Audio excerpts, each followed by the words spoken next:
My name is Anna. I am 25 years old and work as an architect. While handling my duties at a local architectural firm, I spend my days off relaxing by reading books. My childhood was unimaginably tumultuous, a stark contrast to my current peaceful life. The person who brought me happiness was not my biological parents, but my aunt, who is always cheerful and overflowing with love, 12 years older than me. Today, I want to talk about precious memories with her. As a child, I was treated coldly by my strict parents, especially noticeable in the first grade. Making such a simple mistake. Don't you think it's embarrassing not to get a perfect score on a first grader's test? They scolded, and all I could say was, "I'm sorry." Why did such a child come from us? My mother would say disappointedly. Their sighs were painfully heart-wrenching. Failing to meet their harsh expectations, I was a mix of frustration and sadness.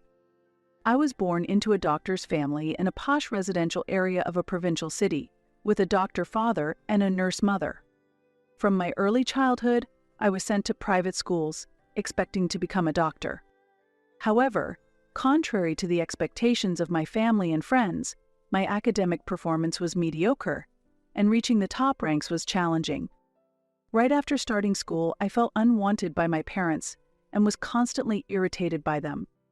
Despite this, I studied alone for long hours at home and at cram schools after returning home, striving to gain my parents' approval. On the other hand, my sister, 1 year younger than me, Doris, was exceptionally gifted academically. Even as a kindergarten student, she was learning advanced material that surpassed mine. This meant that if we took the same tests, she would perform better. Naturally, my parents were captivated by the high-achieving Doris, spending most of their time and resources on her, which led to me being forced to quit cram school before the second grade. Being abandoned by my parents was a shock, and I immersed myself in solitary study in an attempt to improve. Despite these efforts, my parents only saw me as not only poor in studies but also a gloomy and reclusive person. However, the bond between us sisters was strong, and Doris always adored me. This was certainly reassuring, but my self-loathing from feeling inferior to my sister never disappeared.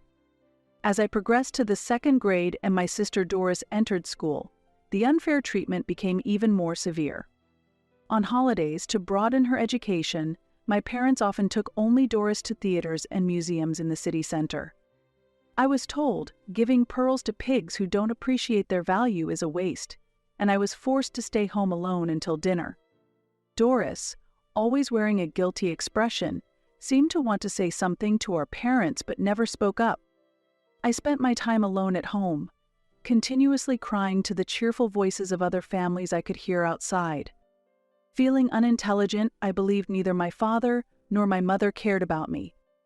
Having thought parental love was everything, I continually blamed myself. Then one day, my parents decided to take only Doris on an overnight trip to a distant museum, likely thinking they couldn't leave me alone for 2 days. On the morning of the trip, I was hurriedly woken up and taken to an old apartment in the next town. There my father, with a displeased look, rang the doorbell, and a disheveled blonde woman opened the door. It was Carole, my father's much younger sister, and my aunt. After a brief conversation, my father returned to the car without even a glance at me. Holding a large bag and left behind, a sleepy Carole said, "Come," and gesturing with her chin towards the room. I hadn't interacted much with Carole, having only spoken to her a few times as we weren't very close. My father had repeatedly warned me, "Stay away from Carole, she's from the lower class and barely finished middle school." Indeed, Carole's first impression was a bit suspicious with her pudding-like blonde hair and gray sweatshirt. Yet, while apprehensive about being left in her care, I sat on the thin cushion in the living room. Feeling uneasy, I was suddenly greeted by the comforting smell of food. Along with it, Carole appeared, holding a tray with clam chowder and scones. "Didn't have breakfast, did you?" she asked, to which I cautiously replied while sipping the clam chowder, "No, thank you." The rich broth slowly spread through my mouth. Delicious. Right? Clam chowder is the best for breakfast, Carole laughed. Carol's warm smile and the clam chowder eased my tension. Over the next 2 days, Carol took great care of me. The stews and risotto she made were delicious, and I ate without any reservations. While she watched over me, she would smile and ask, "Want some more?" as she offered additional servings. Furthermore, Carol took me to the zoo and genuinely enjoyed showing me around, pointing out, "Look at that gorilla. Isn't it cool?" That day at the zoo was truly enjoyable. From then on, whenever my family went on trips, I was always left in her care. Carol always welcomed me warmly. Gradually, I came to trust her and was genuinely drawn to her warm personality. Carol often said, "I always wanted a little sister like you," and treated me with great care. However, while my parents continued to leave me with her, they spoke ill of her. I heard that Carol had troubles during middle school and did not go on to high school. According to my father, she ended up in a bottom-tier job and barely made a living. "If you don't want to end up like her, don't slack off in your studies," my father would say half-jokingly when he was drunk. I had always believed my father's words as absolute, but I found it hard to accept his assessment of Carol. She was skilled in cooking and a very good person.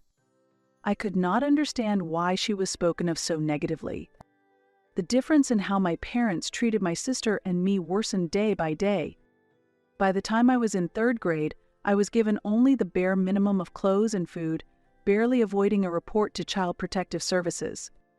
Although my parents were known as local dignitaries, outsiders would never imagine they were capable of such behavior. When I focused on studying, I was told, "You're a nuisance if you don't leave the room, so get out," and was chased outside. Whether I studied or not, the situation was harsh. I wasn't allowed to return home until dusk, and without any trustworthy friends or adults, I had to spend my time learning in parks or libraries. However, on weekends, Carol warmly welcomed me. Carol was the only one who cared about my health. One day, as I was eating the fluffy omelet she had made, Carol suddenly made a proposal. "Anna, would you like to live with me?" she asked. As I sat stunned, she gently stroked my head with her cold hand. "If you feel life at home is hard, think of me as a parent. We'll eat together every day, sleep side by side, and even go to the zoo sometimes," she said. Could such a dreamlike proposal be real? Just hearing it felt surreal. "But you might not want a dumb parent like me," she laughed self-deprecatingly. I blurted out, "That's not true." Her proposal was incredibly appealing. However, I questioned whether I could truly wish for such a thing. Carol was still unmarried, and I worried that living with me might burden her. Additionally, I considered whether my parents would see it as a betrayal. "Carol, is it really possible for me to live with you?" I asked quietly. Carol gave a thumbs up and replied with a smile. "It's okay. Okay." It was an irreplaceable moment. I strongly desired to become like family with Carol, and made up my mind. Later, Carol discussed this with my parents, but their opposition to me living at her house was surprisingly strong. It seemed to stem not from affection but rather from a concern for social appearances. They disliked the idea of having to explain to the community why one family member was missing. After much discussion, it was decided that I would simply stay as a lodger at Carol Clay's house, and no adoption took place. Once everything was settled, things moved quickly. With just my essentials and my school bag, I moved to Carol's house. On the last day at home, my parents coldly said, "Don't neglect your studies. If you become a nuisance and trouble us, we'll send you to an institution right away." Only my sister seemed genuinely sad about my departure. But even my young sister could sense that I was being neglected by our family. As she tearfully said goodbye, she told me, "Big sister, I love you." Though I still harbored feelings for my family, my sister's tears pained me. When I appeared before Carol with mixed emotions, she greeted me with a beaming smile, exclaiming, "Yay, I'm so happy you've come to stay with me." At that moment, I vowed to become a family with Carol that neither of us would be ashamed of. Starting a new life with Carol was not without its challenges.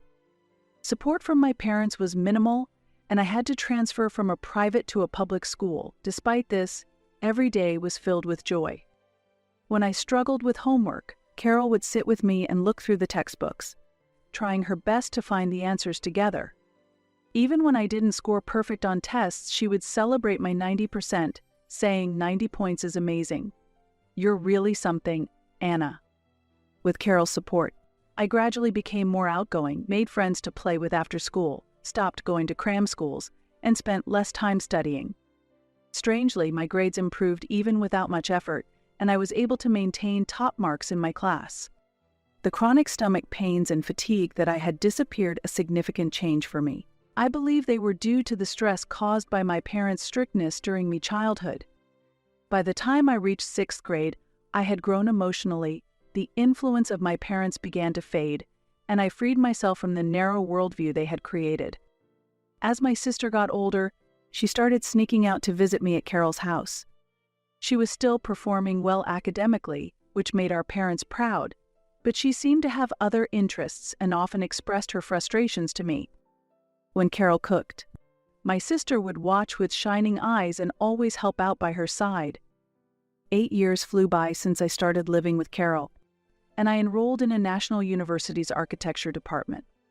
There was a special reason I chose this faculty. Also, because I received a grant-based scholarship, I didn't need to ask for financial support from my parents, and I didn't burden Carol either. On the day I was accepted to my first choice university, Carol cried tears of joy and made my favorite dish, seafood dresta. Over celebratory drinks, she sprinkled her conversation with stories of her own origins, revealing that she was the result of her mother's affair. While her father initially raised Carol as his own child, concerned about public perception, he ultimately treated her without affection. Despite her early longing for parental love, Carol entered a rebellious phase and became almost estranged from her parents, who were, in fact, my paternal grandparents. Anna, you've turned out so well. You didn't follow the wrong paths I did, and you've grown so much. By the time she was 30, the flamboyance of her youth had faded, and Carol's serene gaze was filled with deep emotion as she looked at me. It's all because you were there, Carol. Without you, I don't know where I would be. The thought of what could have happened if Carol hadn't offered to become my family that day made me shiver. Carol caressed my head with the same affection as she had 8 years ago. A year after I started my hopeful student life, a spring day brought an unexpected confrontation at my apartment. It was my parents, their eyes red with anger. "Did you too deceive Doris?" they shouted. What I replied, caught off guard. "What happened to Doris? Which medical school is she going to?" I asked back, which only deepened the redness in their faces. "Don't joke. You must know about Doris. Doris has gone off to do her own thing." My father was too agitated to finish his sentence. I knew what had upset them, so I responded appropriately. It seems Doris has enrolled in culinary school. Did you put her up to this? You've given her these bad ideas."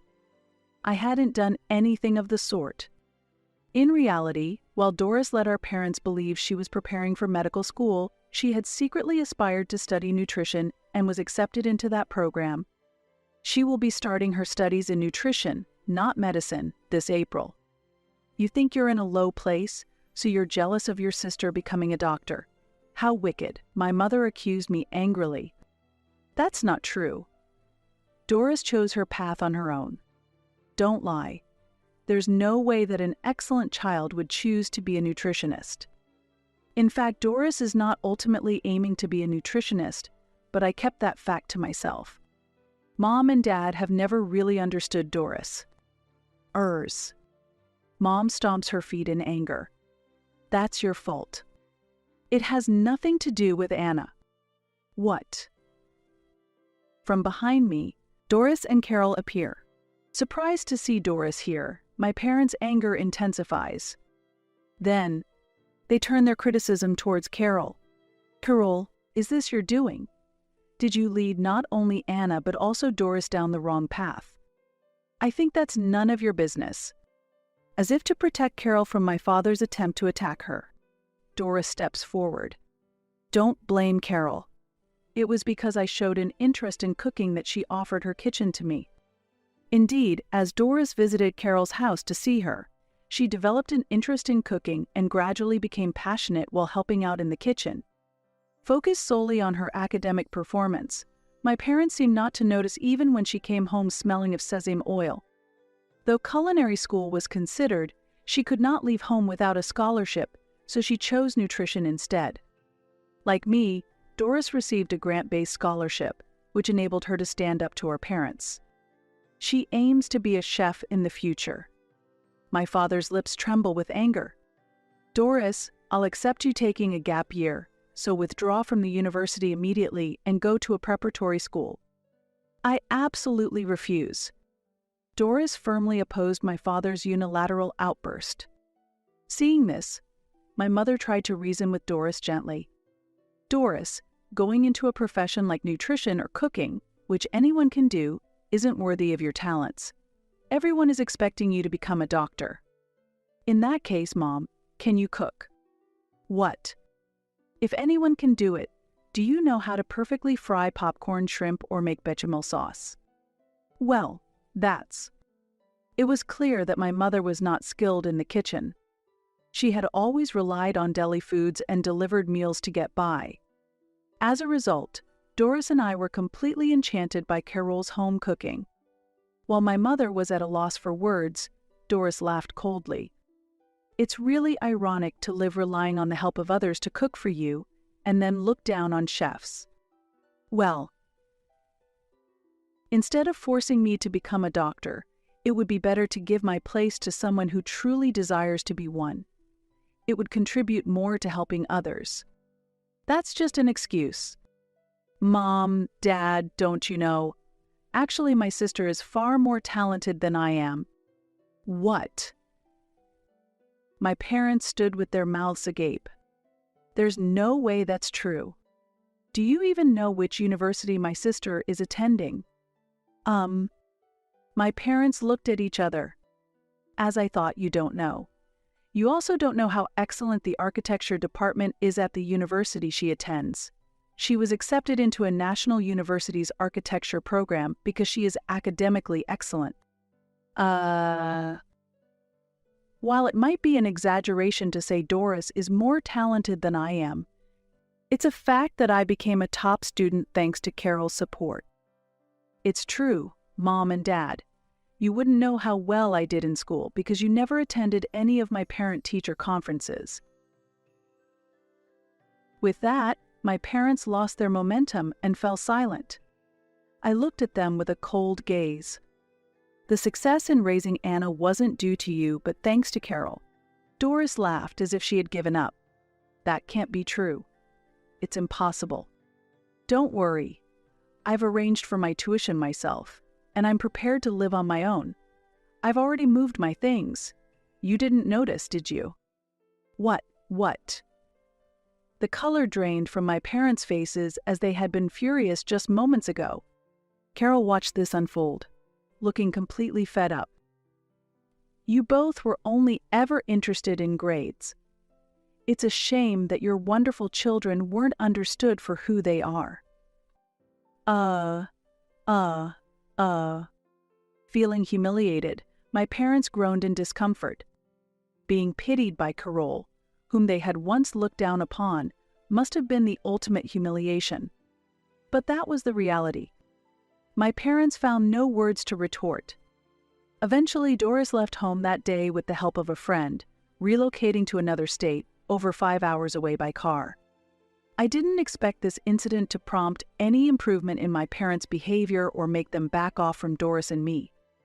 When I advanced to my second year of university, my parents suddenly called me. I couldn't shake off an ominous feeling. No matter what they say, I would firmly refuse to return home.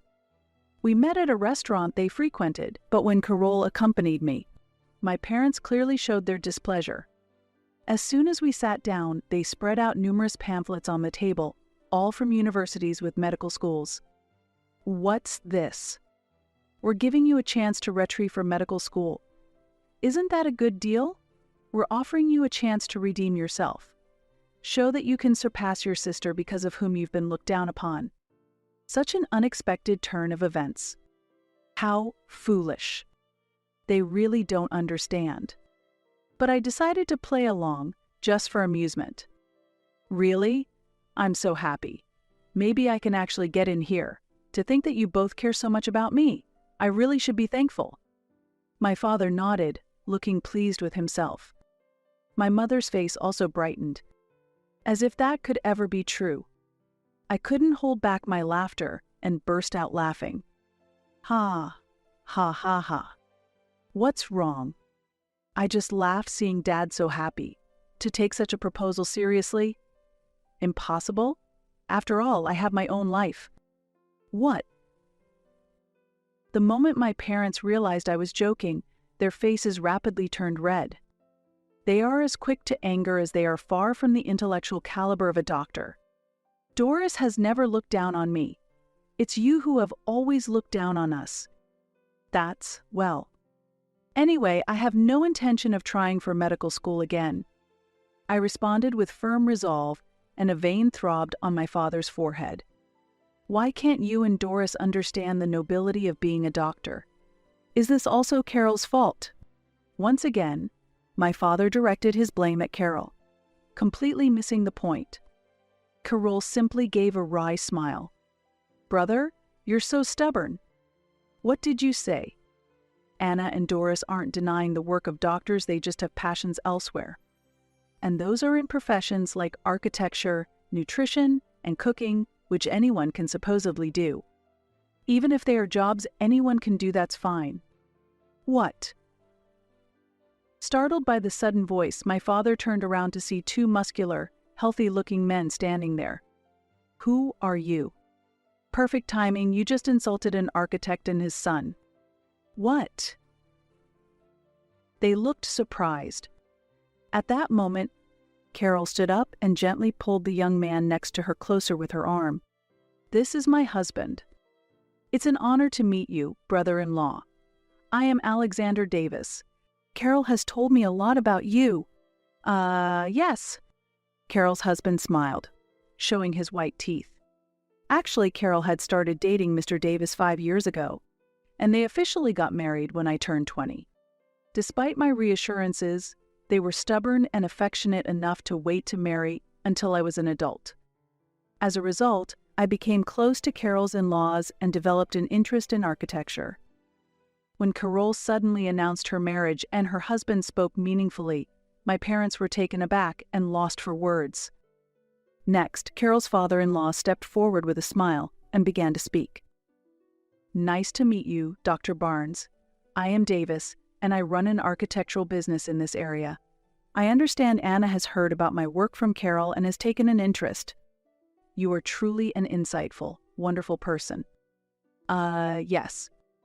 "I am planning to retire from the field soon, and I would like Anna to join our company as an architect and learn the ropes to carry on in the future." "How dare you decide such a thing on your own?" As they raised their voices, Davis opened his eyes wide and stared at them. "Even if you call it presumptuous, the fact that you have shown no interest in Anna so far is undeniable. Trying to manipulate Anna after her sister has left the house is quite reprehensible, don't you think? How rude. How much do you think outsiders understand about us?" "Indeed, that's true. But then again, human relationships are mostly about interactions with others." "What?" Davis looked around. My parents also looked around and could see their faces losing color. Other customers at the restaurant were looking at them with cold eyes. Raising one's voice inevitably attracts attention. Everyone is disappointed. We never thought Dr. Barnes, whom we've respected for so long, could look down on others like this. That's not true. As my father trembled, his favorite dish was served. The chef of the restaurant brought it over. "Dr. Barnes, I'm sorry. It must be difficult for you to eat food prepared by us ordinary workers. You no longer need to endure it. Unfortunately, this marks the end of our relationship with you. I will communicate the same to other restaurants." "Wait, that's not what I meant. We feel it is not appropriate for people who can be replaced to use your clinic, so we will no longer visit. I will inform my acquaintances of this as well." What? All eyes in the restaurant were on my parents. Unable to withstand the pressure, they left the restaurant in a hurry, leaving their food and pamphlets behind. Since that incident, my parents no longer pressured me to pursue a medical degree. After some time, they approached me pleading, "We want to clear up everyone's misunderstandings." It seems the incident at the restaurant led to a significant decrease in their patients. The hospital was originally established a long time ago and had many regular elderly patients who overlapped with the clientele of a similarly long-standing restaurant. Due to word of mouth among the local elderly, a reputation spread that the hospital has the worst doctors who disregard their patients, and patients began moving to a newly opened hospital near the station. The doctors at the new hospital were not only skilled but also personable, and not a single patient returned to the hospital my father runs. In a short period, the management deteriorated, stress built up, and my father lashed out at the staff, resulting in nurses and administrative workers resigning one after another. This further fueled rumors that the hospital has an ethical problem with its doctors, leading to a continuous decrease in both staff and patients. Operating the hospital had become a financial burden. My parents believed that if I could clear up the misunderstandings, everyone would return, but once a bad reputation is spread, it is not easily erased. In fact, most of the reputation was based on truth, so there was no need for correction. However, some exaggerated stories also existed. For example, there's a story about my father standing up in a restaurant and yelling, "This incompetent chef," and demanding an apology from the chef. Though this isn't true, I strangely have a memory as if I had witnessed such a scene. Eventually, the family-run hospital had to close, and there were voices of blame from relatives. Unable to bear the humiliation, my parents sold our proud family home and started a reclusive life in the countryside. 5 years have passed, and I have successfully built my career as an architect, working for the architectural firm run by Carol's in-laws. While I still have a way to go compared to the top designers, I am diligently working every day to achieve my dream. That dream is to design the diner operated by Doris and Carol. Additionally, Doris and I hope to open this place once a week to the local children. Just as Carol saved us, we want to give back to the children. This is a deep wish and lifelong vow for us sisters. Supported by Carol and colleagues who share this dream, I am living a fulfilling life